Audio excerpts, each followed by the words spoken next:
नमस्कार, आप देख रहे हैं अपनी मथुरा न्यूज़ और मैं हूं आपके साथ में प्रतीक चतुर्वेदी। और आज हम आपको लेकर आए हैं ब्रज के बद्रीनाथ धाम।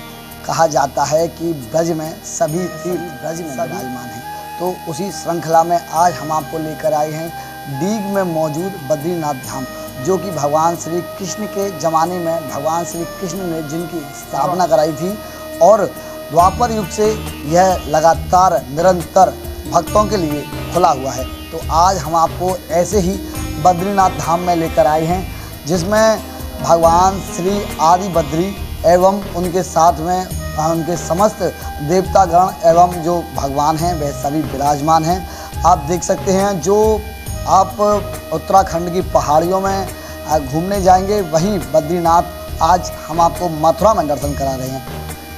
आप यह देख सकते हैं कि जो आपको वहाँ जाने से फल मिलेगा वही फल आपको मथुरा में घूमने से एवं मथुरा के बद्रीनाथ केदारनाथ की यात्रा से भी मिलेगा। क्योंकि कहा जाता है कि जब भगवान श्री कृष्ण पैदा नहीं हुए थे तो उनके जो पिताजी थे उन्होंने बद्रीनाथ जी से मनोकामनाएं मांगी थी और उनके द्वारा ये कहा गया था कि आप हमें पुत्र की प्राप्ति कराइए और हम आपके धाम पर आएंगे और आपकी जो हड़िया है उसको भरेंगे। जैसा कि आपको हमने बताया, तो उसी श्रृंखला में यहाँ पर भगवान के जो पिताजी थे उन्होंने मनोकामना की, तो फिर भगवान की उत्पत्ति हुई, भगवान पैदा हुए।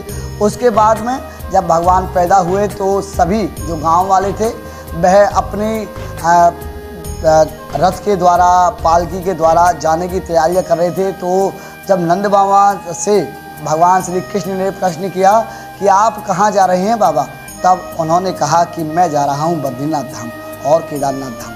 तब उन्होंने कहा कि आप आंखें बंद कीजिए, मैं यहीं सभी तीर्थों को बुलाई देता हूँ। भगवान के कहने से जब उनके पिताजी ने आंखें बंद की तो यहीं पर ब्रज मथुरा में सभी तीर्थ आप पहुँचे और तभी से यह बद्रीनाथ केदारनाथ की जो यात्रा है वह ब्रज में शुरू हुई।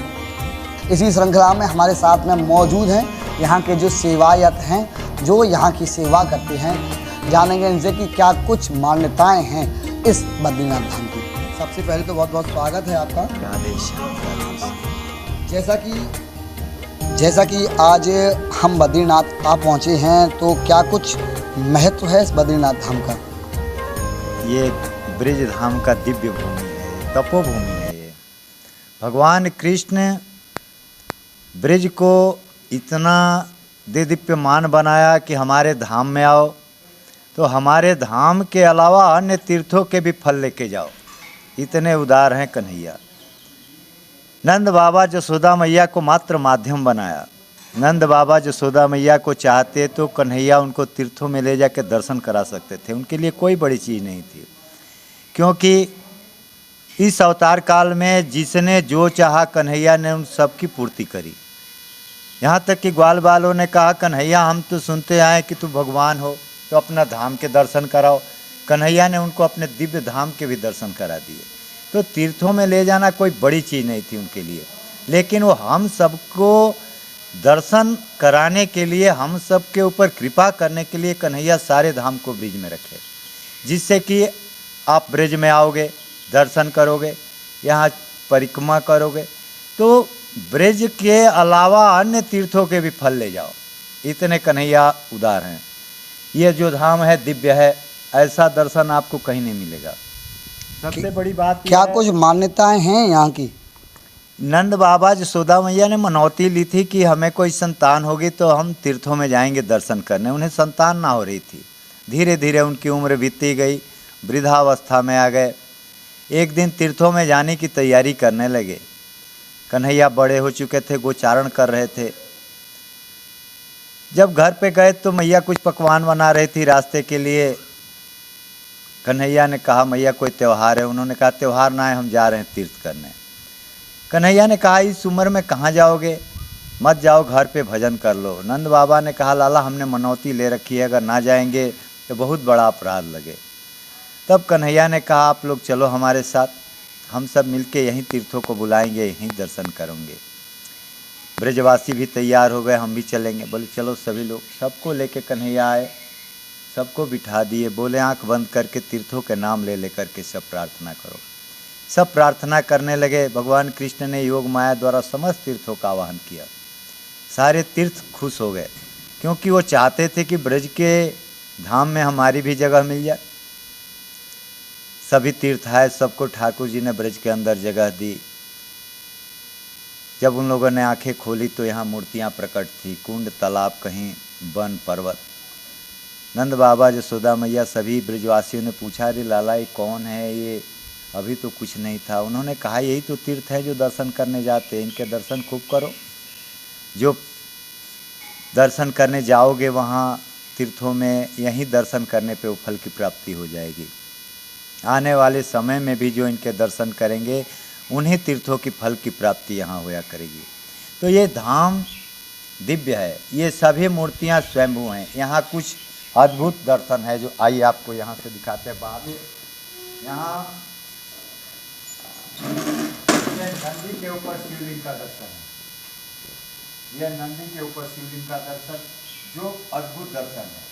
आप कहीं भी जाओगे तो ये दर्शन नहीं मिलेगा कि नंदी के ऊपर शिवलिंग का कहीं दर्शन किए हो।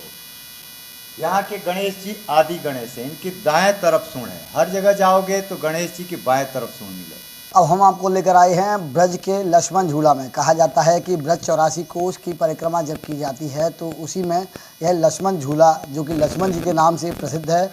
और यहाँ पहले एक पहाड़ हुआ करता था जो कि अपने आप झूले के जैसे हिलता था, तो तभी से इसका नाम लक्ष्मण झूला है। और ये सभी जो तीर्थ हैं ये भगवान श्री कृष्ण के ज़माने से हैं और उन्हीं के द्वारा इन तीर्थों की स्थापना कराई गई है।